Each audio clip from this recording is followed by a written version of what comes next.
Ақша табудағы алғашқы қадамдар. Егер сіз қосымша ақша тапқыңыз келсе, немесе өз миссияңызды тауып ақша тапқыңыз келсе, онда бірінші ретте өзіңізге сұрақ қойыңыз. Мен адамдардың қандай мәселесін шешемін, қандай болын шеше аламын деп осы сұрақты қойыңыз. Оған жауап алғаннан кейін бұл екінші қадам. Өз миссияңызды немесе өзіңіздің жаңағы белгілі бір адамдардың осындай мәселесін шеше аламын деп, мысалға парикмахер боламын, адамдарға мейкап жасаймын, немесе психологиялық көмек көрсетемін деген сияқты белгілі бір істі таңдағаннан кейін бұл іс бекерден бекер сіз таңдаған жоқсыз. Өйткені сізде осыған байланысты мида нейрондық байланыстар бар деген, ол сіздің қолыңыздан келеді деген сөзді білдіреді.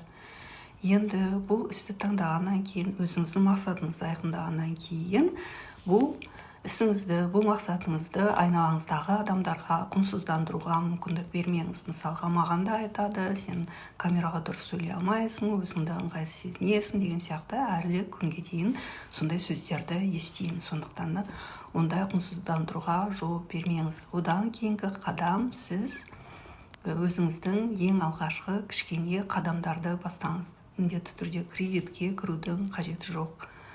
Одан кейінгі қадам, өзіңізге бұл мақсатыңызды миыңызға сата білуіңіз керек. Осылай өз мақсатыңызға алғашқы қадамдар жасаңыз.